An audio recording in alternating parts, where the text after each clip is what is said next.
बिस्मिल्लाहिर्रहमानिर्रहीम। अस्सलाम वालेकुम स्टूडेंट्स, क्लास 9 फिज़िक्स स्टार्ट करते हैं बेटा। अच्छा जी, पिछले लेक्चर में हम लोगों ने कहाँ तक पढ़ा था?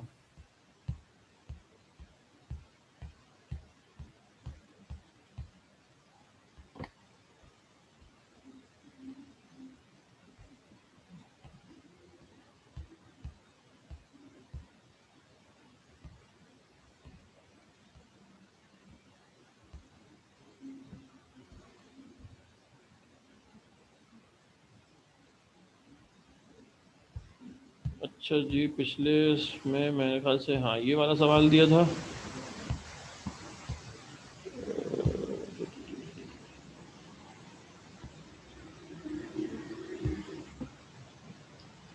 देखें जी, यही वाला सवाल दिया था होमवर्क में। अच्छा जी, जोड़न। अच्छा जी, मुबशरा कह रही हैं सवाल करवा दें, क्वेश्चन करवा दें जो आपने दिया था। अच्छा जी,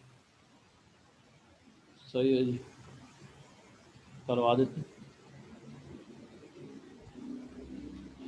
अच्छा, ये सवाल था हमारे पास, कह रहे हैं if the steel rod of length 5 metre is heated and the final length of the rod will be 6 meter. Find change in temperature if alpha is equals to 1.1,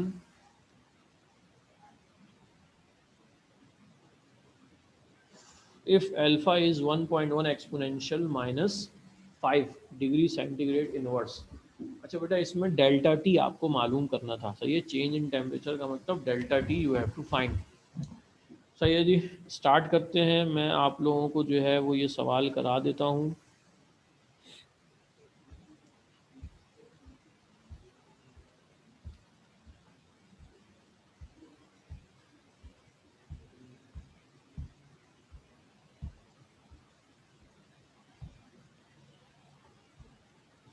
अच्छा जी, तो सवाल था हमारे पास, कह रहे हैं if the steel rod of length 5 metre. तो ये सबसे पहले जो है हमें क्या दी हुई है, लेंथ दी हुई है। इसको मैंने लिख दिया L1। L1 हमें गिवन है कितनी, 5 मीटर। सही है जी, उसके बाद L2 हमें गिवन है कितनी, 6 मीटर। अच्छा जी, उसके बाद क्या कहा जा रहा है, and the final length of the rod will be 6 metre. Find change in temperature. Change in temperature का मतलब है बेटा डेल्टा टी। जब भी आपसे किसी चीज़ को चेंज पूछा जाए या इंक्रीज पूछा जाए, तो इसका मतलब है डेल्टा की वैल्यू आपको मालूम करनी है, डेल्टा टी आपको मालूम करना है। अच्छा, और अल्फ़ा की वैल्यू आपको गिवन है 1.1 एक्सपोनेंशियल -5। सही है, ये स्टील के अल्फ़ा की वैल्यू जो है फिक्स होती है। अच्छा जी, अब देखें, फॉर्मूला मैंने लास्ट टाइम आप लोगों को पढ़ाया था, alpha is equals to delta L upon L1 delta T. अब देखें, इसमें से जो है वो आप लोगों को अल्फ़ा गिवन है, L1 गिवन है, डेल्टा टी निकालना है और डेल्टा एल आप लोग फाइंड करेंगे। तो ये डेल्टा एल का क्या मतलब है बेटा, L2 माइनस L1। अब देखें L2 माइनस L1 का आंसर क्या आ जाएगा, delta L is equals to 6 - 5। तो इसका आंसर आ जाएगा delta L is equals to 1 आ जाएगा। सही है, तो डेल्टा एल हमारे पास 1 आ गया। अच्छा, अब हमें क्या करना है, डेल्टा टी की वैल्यू मालूम करनी है। इसको ला के यहाँ पर रिप्लेस करें। देखिए यहाँ पे क्या लिखा है, अल्फ़ा की जगह मैंने इसकी वैल्यू लिख दी।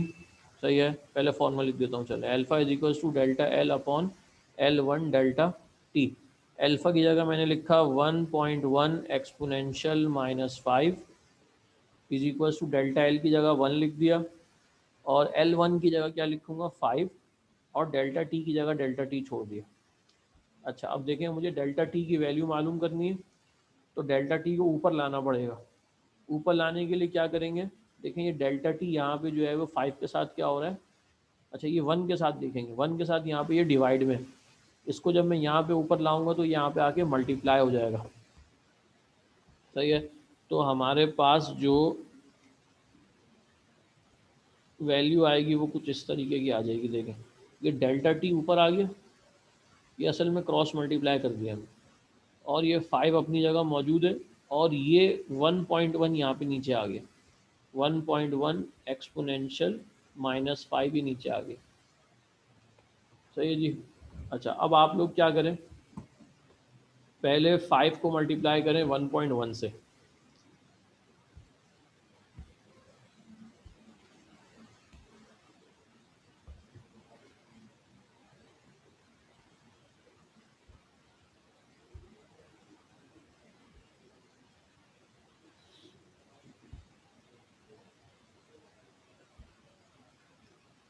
अच्छा, जब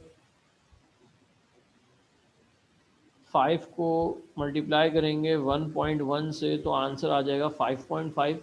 तो ये आ गया आपके पास delta T is equals to 1/5.5 exponential -5। अच्छा, उसके बाद क्या करें, डिवाइड कर दें, 1 को डिवाइड कर दें 5.5 से, तो आंसर आ जाएगा 0.1818 ऐसा आ जाएगा। तो ये हमने यहाँ पे लिख दिया, इन दोनों को बेटा डिवाइड किया है, देखें, तो ये आ गया 0.18। और ये 10 की पावर 5, जब इसको आप उठा के ऊपर लेके जाएंगे तो ये +5 हो जाएगा, 10 की पावर 5। तो ये डेल्टा टी की वैल्यू हमारे पास क्या आ गई, 0.18 मल्टीप्लाई बाय 10 की पावर 5। अगर आप लोग इसको स्टैंडर्ड में लिखना चाहें, इस पॉइंट को उठा के यहाँ लेकर आएंगे, सही है। जब पॉइंट यहाँ पे आगे आता है तो यहाँ से 1 माइनस कर देते हैं, तो delta T is equals to 1.8 multiply by 10 की पावर 4 हो जाएगा, सही है जी। और इसकी यूनिट आ जाएगी सेंटीग्रेड। ये आंसर हो जाएगा बेटा।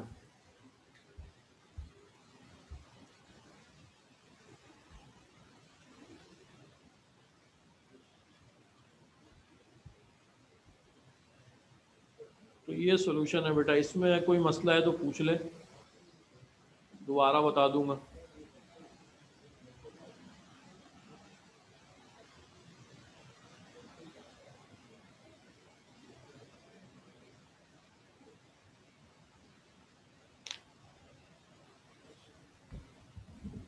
ये सवाल मैंने आप लोगों को लास्ट टाइम होमवर्क दिया था सर। एंड पार्ट सेड, अच्छा समझा दें, एंड पार्ट जो है वो मैं दोबारा ज़रा साफ़ सुथरा सा करके समझा देता हूँ, ये जो यहाँ पे घिच पिच हो जाती है ना, इसलिए आप लोगों को समझ में नहीं आता है।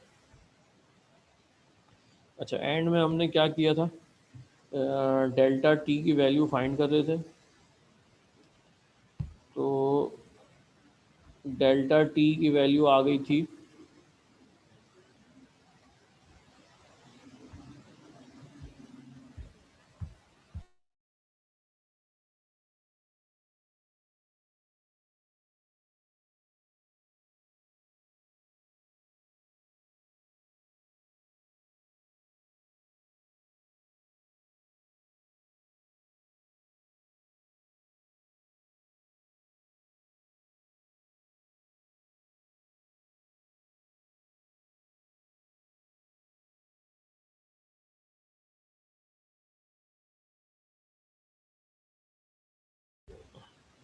अच्छा जी, तो ये हमारे पास वैल्यू आ रही थी 0.18 मल्टीप्लाई बाय 10 की पावर 5। अच्छा, तो ये, अच्छा ये ज़ीरो है, ये आप लोगों को 6 लग रहा होगा देखने में, ये ज़ीरो है। अच्छा जी, इसके बाद हमने किया क्या, ये पॉइंट को उठा के यहाँ से शिफ्ट किया है यहाँ पर 1 के बाद। तो अगर पॉइंट को जो है वो 1 टाइम जो है वो हम लोग राइट साइड पे शिफ्ट करते हैं, तो इस पावर में से 1 माइनस कर देते हैं,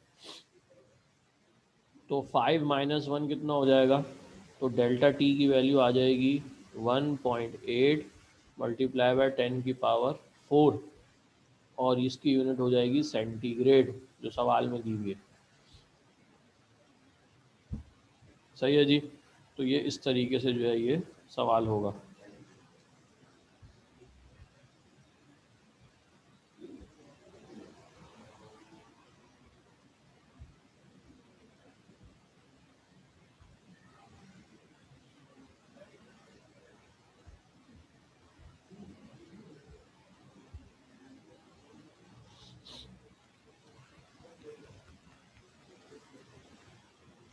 एक्सपोनेंशियल -5 दैट पुट कहाँ गया भैया? एक्सपोनेंशियल -5 नीचे था ना, लेकिन ये एक्सपोनेंशियल -5 यहाँ पे नीचे था, इसको हमने यहाँ शिफ्ट कर दिया ऊपर, ये ऊपर चला गया और ऊपर आके +5 हो गया। क्या हो गया मुबशरा बेटा? तो इतनी आसान सी चीज़ है, कई दफ़ा हम लोग कर चुके हैं। 10 की पावर -5 नीचे था, जब इसको ऊपर शिफ्ट किया तो ये +5 हो गया। अनस बिन ज़हीर कह रहे हैं शुरू से दिखा दें। देख लें बेटा, ये शुरू से मैंने आप लोगों को दिखा दिया, ये पीछे सवाल है, ये भी देख लें, ये सवाल था, सही है। और इसके बाद जो है वो ये है। अभी इतने आसान आसान सवालात पे मुबशरा आप कह रही हैं दिमाग घूम गया। अभी तो आगे हमें बहुत मुश्किल मुश्किल सवालात, अभी तो चैप्टर 11 के जो पेपर में सवालात आते हैं वो मैंने शुरू ही नहीं कराए, ये तो सारे मैं अपने पास से करा रहा हूँ। अभी तो पेपर के सवालात हमने किए ही नहीं।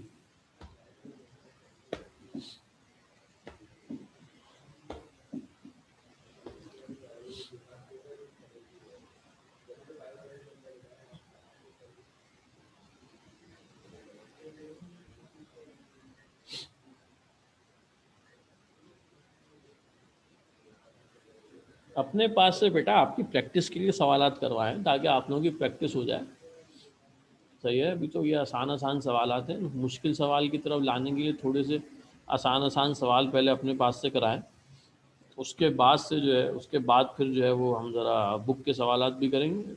बुक के तो नहीं, 10 ईयर के सवालात करेंगे, 10 ईयर के सवालात आते हैं, बुक वाले सवाल आते नहीं हैं पेपर में।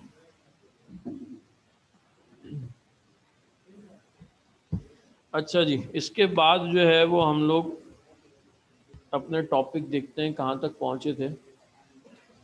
ज़रा आप लोग नोट्स निकाल लें, chapter number 11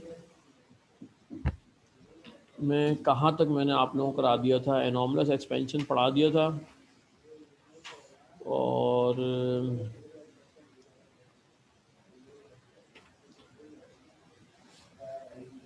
general gas equation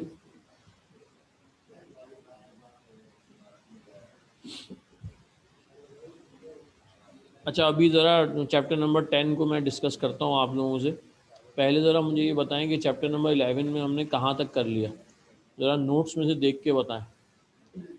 notes में से देख के बताएं, पेज नंबर 87 पे जनरल गैस इक्वेशन है, ये मेरे ख़्याल से मैंने करवा दी थी आप लोगों को, ये आप लोग कंफर्म करके बताएं। और कहाँ तक कर लिया ये मुझे कंफर्म करें। हाँ भैया ताउर रहमान, कहाँ तक पढ़ा दिया बेटा ये बताएं। चैप्टर नंबर 11 में हमने क्या क्या टॉपिक्स कर लिए। जनरल गैस इक्वेशन के बाद कुछ किया है?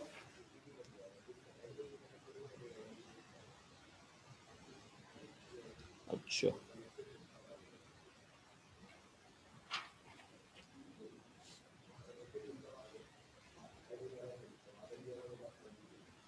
अच्छा, अब आप लोग पहले एक काम करें, चैप्टर नंबर 11 के जो क्वेश्चंस हैं ना वो मार्क करें, मैं आप लोगों को करवा रहा हूँ, नोट्स निकालें आप लोग, ताकि हमारे सामने पता चल जाए कि हमने क्या क्या कर लिया और क्या क्या रह गया, फिर उसके मुताबिक हम लोग देखते हैं।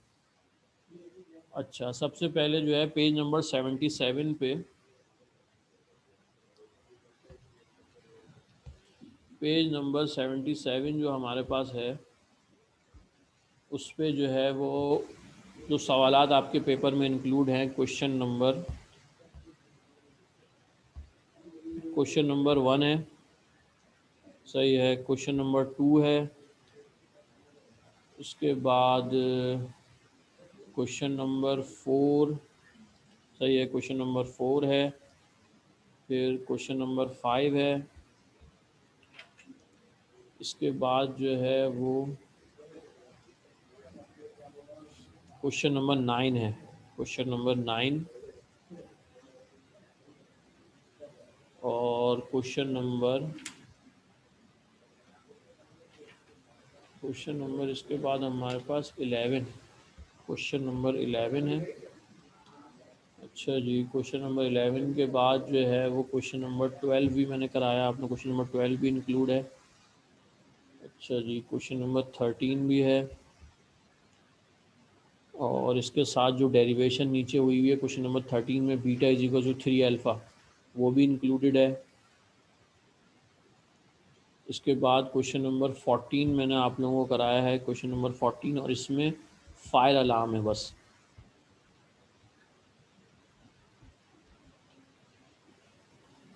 अच्छा, इसके बाद क्वेश्चन नंबर 15 भी है। उसके बाद क्वेश्चन नंबर 16 है, क्वेश्चन 16 है, क्वेश्चन 17 भी है, और क्वेश्चन नंबर 18 भी है। अच्छा जी, उसके बाद जो है एक सवाल क्वेश्चन नंबर 19, ये वाला भी है, ये मेरे ख्याल से मैंने नहीं कराया आप लोगों को। क्वेश्चन नंबर 19 भी है, क्वेश्चन नंबर 19।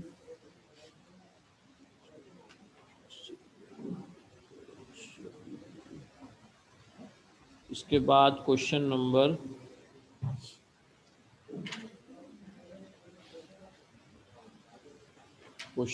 20 भी है बेटा।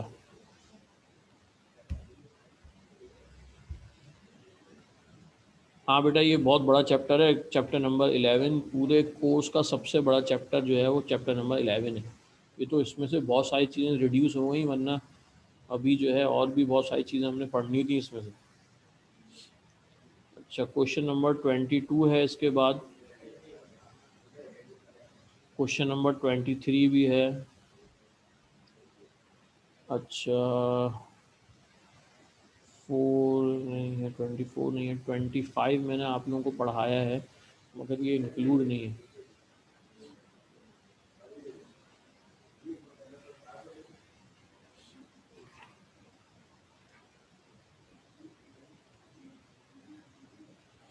बेटा ये सवालात हैं जो आपके कोर्स में इंक्लूडेड है। अब इनमें से कौन सा सवाल समझाने से रह गया, ये आप लोग बता दें जल्दी से। मेरे ख्याल से एक क्वेश्चन नंबर 19 रह गया, एक क्वेश्चन नंबर 20 रह गया, इसी तरीके से क्वेश्चन नंबर 22 है, ये रह गया, और क्वेश्चन नंबर 23 है, ये रह गया। ये आखिर के 4 ये रह गए मेरे ख्याल से।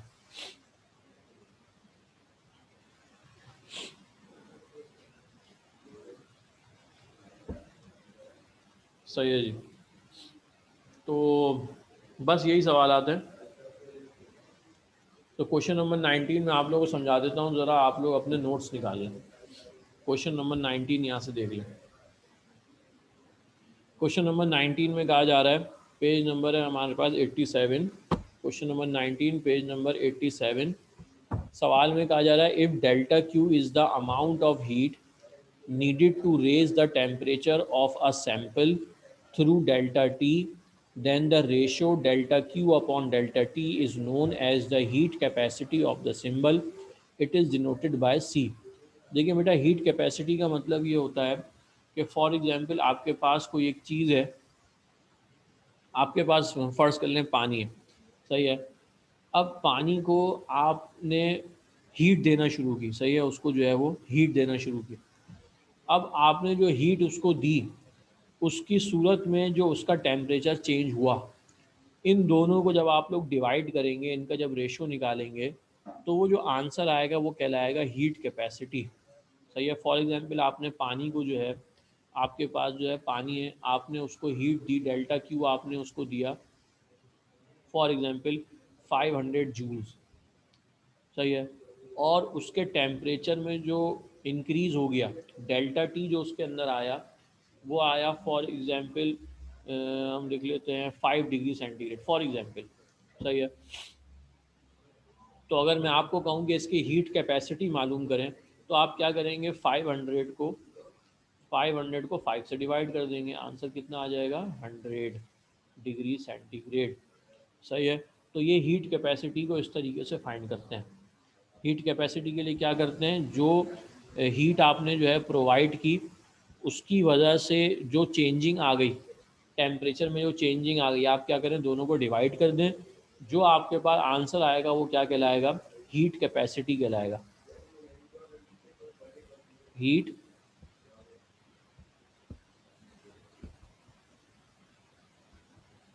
हीट कैपेसिटी, सही है जी। अच्छा, इसकी यूनिट जो है फॉर्मूला यहाँ पे दे दिया, अच्छा, इसको डिनोट करते हैं स्मॉल सी से, ये स्मॉल सी है, सही है। फार्मूला अगले पेज पे दिया हुआ है, यूनिट इसकी बताई हुई है। अच्छा, इसकी यूनिट यहाँ पे, अच्छा हाँ हाँ सही, इसकी यूनिट मैंने यहाँ पे डिग्री सेंटीग्रेड लिख दी, डिग्री सेंटीग्रेड नहीं है बेटा, इसकी यूनिट जो है वो है जूल्स पर केल्विन इनवर्स, सही है, joules per kelvin inverse, joules kelvin inverse, सही है। इसको जो है वो जे के -1, इसकी यूनिट ये है, सही है। दूसरी डेफिनेशन है हमारे पास स्पेसिफिक हीट कैपेसिटी, ये पेज नंबर 88 के ऊपर मौजूद है। देखिए इसके अंदर क्या कहा जा रहा है, the quantity of heat required to raise the temperature of 1 kg of a substance through 1 Kelvin is called specific heat capacity of the substance. अच्छा, स्पेसिफिक हीट कैपेसिटी का मतलब क्या है बेटा, किसी भी चीज़ को आप इतना टेम्परेचर, इतनी हीट दें कि उसके टेम्परेचर में जो है वो 1 केल्विन का क्या हो जाए, इजाफा हो जाए, सही है। अगर वो चीज़ जो है आपके पास 1 kg है, तो आप उसको कितनी हीट दें कि उसका टेम्परेचर क्या हो जाए, 1 डिग्री, 1 केल्विन क्या हो जाए, बढ़ जाए, उसे हम लोग क्या कहते हैं, स्पेसिफिक हीट कैपेसिटी कहते हैं। देखिए मैं आपको एग्जांपल देता हूँ। फॉर एग्जांपल आपके पास जो है वो 1 kg जो है वो हम ले लेते हैं क्या, आयरन, चले आयरन ले लेते हैं, 1 kg आयरन है हमारे पास, सही है। हमने क्या किया, उसको हीट देना शुरू किया, सही है, इसको हमने हीट प्रोवाइड की। अच्छा, अभी हीट प्रोवाइड करने की वजह से इसका टेम्परेचर जो पहले था, फॉर एग्जांपल T1 इसका था 5 डिग्री सेंटीग्रेड, अच्छा बढ़ने के बाद कितना हो गया, 6 डिग्री सेंटीग्रेड। अच्छा केल्विन, सवाल में यहाँ पे केल्विन दिया, केल्विन ले लेते हैं, उसको केल्विन लिख लेते हैं, ये बढ़ गया 6 डिग्री केल्विन हो गया, सही है। अब जितनी अमाउंट ऑफ हीट आपने इसको दी, 1 डिग्री केल्विन इसका टेम्परेचर बढ़ाने के लिए जो हीट आपने इसको प्रोवाइड की, वो कहलाएगी स्पेसिफिक हीट कैपेसिटी, सही है। किसी भी चीज़ का टेम्परेचर 1 डिग्री केल्विन बढ़ाने के लिए उसको जितनी हीट दी जाएगी वो चीज़ क्या कहलाएगी, स्पेसिफिक हीट कैपेसिटी कहलाएगी।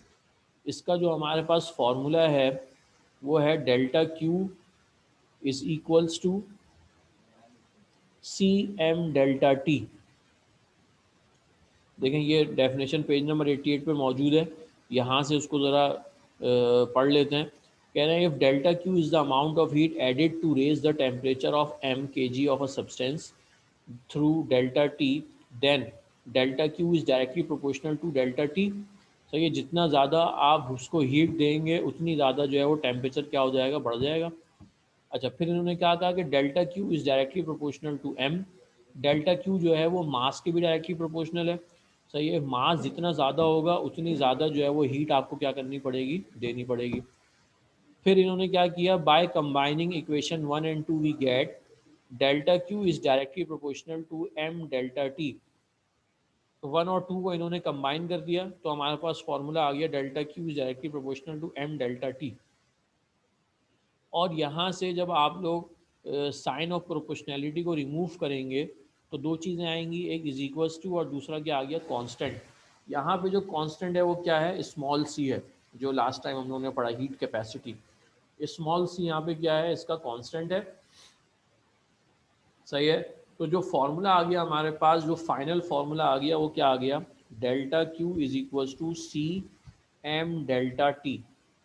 ये हमारे पास जो है स्पेसिफिक हीट कैपेसिटी का क्या है, फॉर्मूला है, सही है।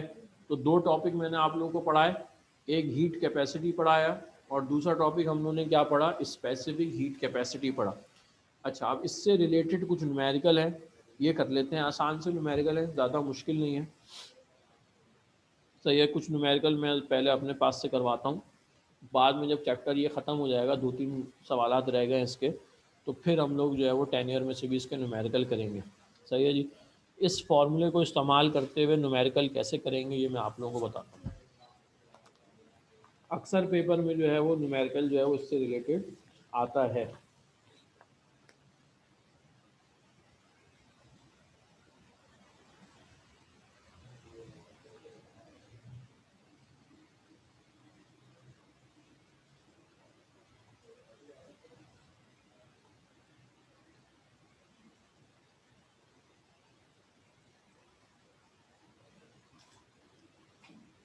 अच्छा जी, देखें सवाल में लिख रहा हूँ यहाँ पे।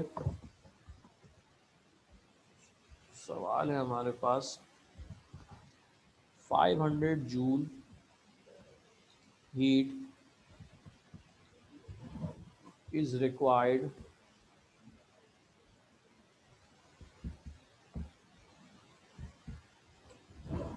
टू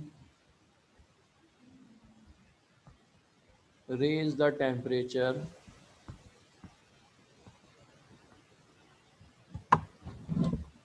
of 5 kg, क्या लिखें, चले आयरन लिख देते, 5 kg आयरन। चलिए क्या क्या गिवन हो गया, एम गिवन हो गया, सही है, डेल्टा क्यू दे दिया हमने। 500 joule heat is required to raise the temperature of 5 kg iron.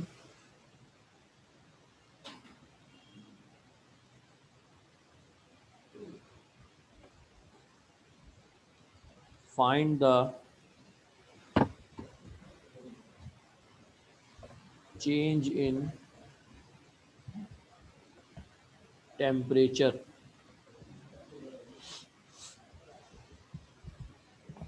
when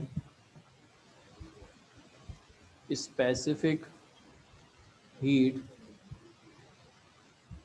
capacity of iron is 2.5 joules Kelvin inverse। सही बेटा, ये सवाल है, कह रहे हैं 500 joule heat is required to raise the temperature of 5 kg। Find the change in temperature when specific heat capacity of iron is 2.5 joules Kelvin inverse। सही है। अब देखें सवाल मैं आप लोगों को सॉल्व कराता हूँ। सबसे पहले उन्होंने कहा कि 500 जूल हीट इज़ रिक्वायर्ड। सही है। तो ये जो है हमेशा डेल्टा क्यू आपको गिवन है। डेल्टा क्यू जो हीट है इसको आप लोग डिनोट करेंगे डेल्टा क्यू से। तो ये आपको गिवन है कितनी, 500 जूल्स। अच्छा जी, उसके बाद क्या कह रहे हैं, to raise the temperature of 5 kg iron. ये 5 kg जो है ये इसका मास है, एम। एम की वैल्यू कितनी आ गई है, 5 kg आ गई। अच्छा जी, उसके बाद कह रहे हैं find the change in temperature. Change in temperature मालूम करें, यानी डेल्टा टी मालूम करनी। अच्छा जी, फिर क्या कह रहे हैं, when specific heat capacity of iron is 2.5 joules per kelvin. Specific heat को हम लोग डिनोट करते हैं स्मॉल सी से। ये आ गया कितना, 2.5 जूल्स और केल्विन इनवर्स। अच्छा जी, अब क्या करना है हमें, डेल्टा टी की वैल्यू फाइंड करनी है। फॉर्मूला हमारे पास क्या है, अभी हमने फॉर्मूला पढ़ा है, delta Q is equals to C M delta T. Values replace करते हैं। देखें डेल्टा क्यू की जगह आ गया 500, सी की जगह आ गया 2.5,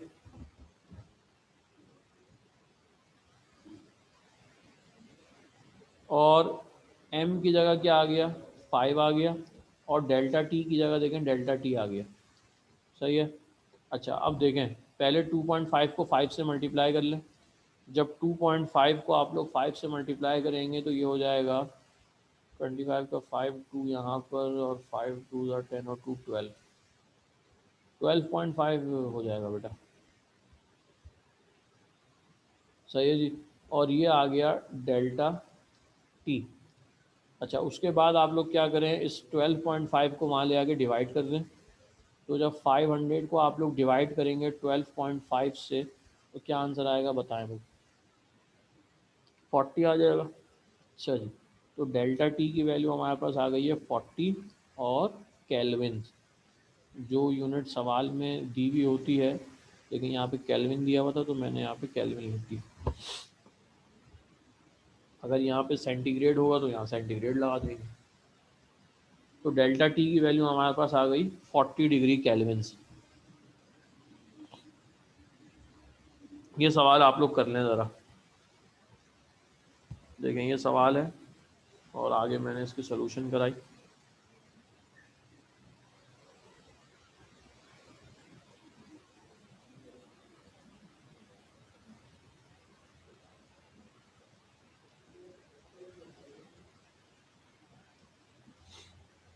इसमें कोई मसला है तो पूछ लें बेटा।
जहीर साहब, अनस बिन जहीर साहब क्या कह रहे हैं? चाय एंजॉय करें। क्या मतलब बेटा चाय एंजॉय करेंगे? आपके पास होगी चाय, मेरे पास तो नहीं है फिलहाल। अच्छा जी, तो ये एक सवाल हो गया। एक सवाल मैं आप लोगों को होमवर्क दे देता हूँ, उसके बाद आप लोगों की छुट्टी। सही है जी।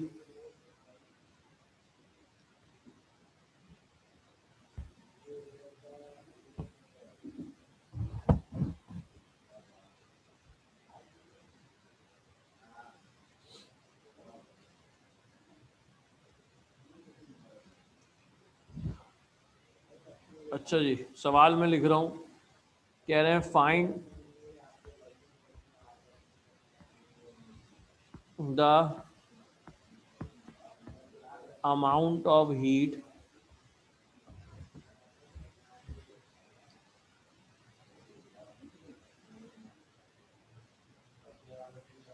अच्छा जी, find the amount of heat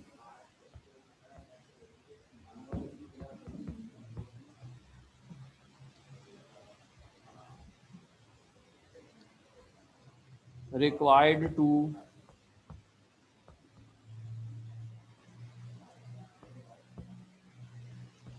convert 10 kg of ice। चलिए, आइस नहीं लग रहा होगा देखने में आप लोगों को। Ice by increasing the temperature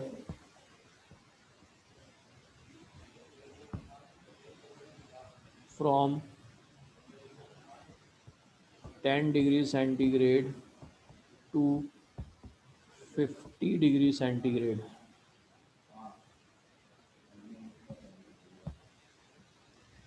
when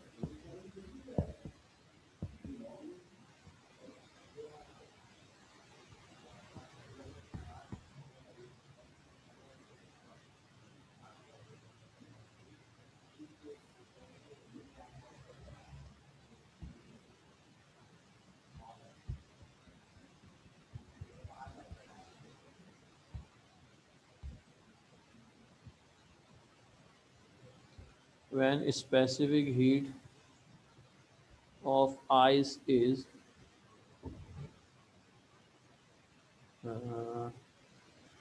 3.5 joules kelvin inverse. चलो जी, वैसे तो कुछ और होती है इसकी वैल्यू। ये मैंने अभी आप लोगों को जो है वो एक सवाल जो है वो प्रैक्टिस के लिए ये आप लोगों को होमवर्क में दिया है। सही है। इसमें जो है वो सवाल मैं पढ़ देता हूँ दोबारा, अगर आप लोगों को समझने में मसला हो रहा हो तो। कह रहे हैं find the amount of heat required to convert 10 kg of ice by increasing the temperature from 10 degree centigrade to 50 degree centigrade when specific heat of ice is 3.5 joules Kelvin inverse। सही है जी, ये सवाल जो है वो आप लोगों को जो है मैंने होमवर्क दिया। अच्छा, टेस्ट के बारे में थोड़ा सा मैं आप लोगों को बता देता हूँ। बेटा चैप्टर नंबर जो हमारा,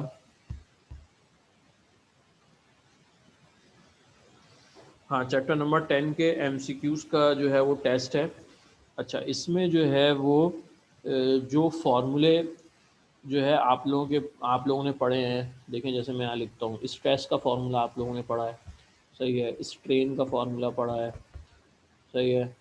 अच्छा, इसी तरीके से प्रेशर का फॉर्मूला, ये सारे फॉर्मूले जो हैं वो आपके जो है वो नोट्स में मौजूद हैं। इसी तरीके से यंग मॉडुलस है, तो ये तमाम जो हैं वो आपके पास जो है वो नोट्स में मौजूद हैं। तो इन इन फार्मूलों के जो है वो छोटे छोटे न्यूमेरिकल जो है वो आपके एमसीक्यूज़ के पेपर में होंगे। तो आप लोगों को जो है वो उसी वक्त जो है वो आप लोग सॉल्व करेंगे और सॉल्व करके उसके आंसर पे जो है वो टिक करेंगे। सर एंड में वो क्वेश्चन दिखा दें। अच्छा जी, एंड में मैंने जो क्वेश्चन किया है बेटा वो ये है सवाल।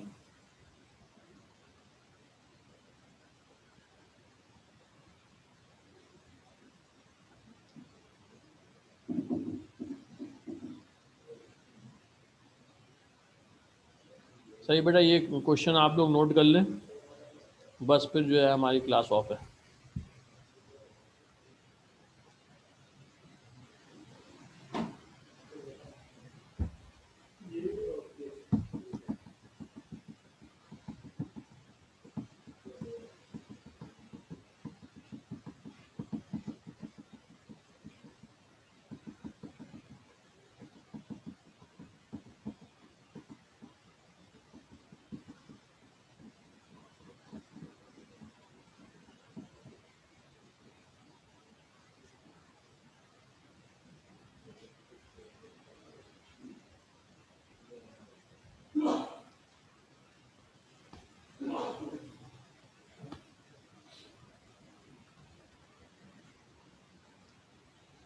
अच्छा जी, अल्लाह हाफिज़।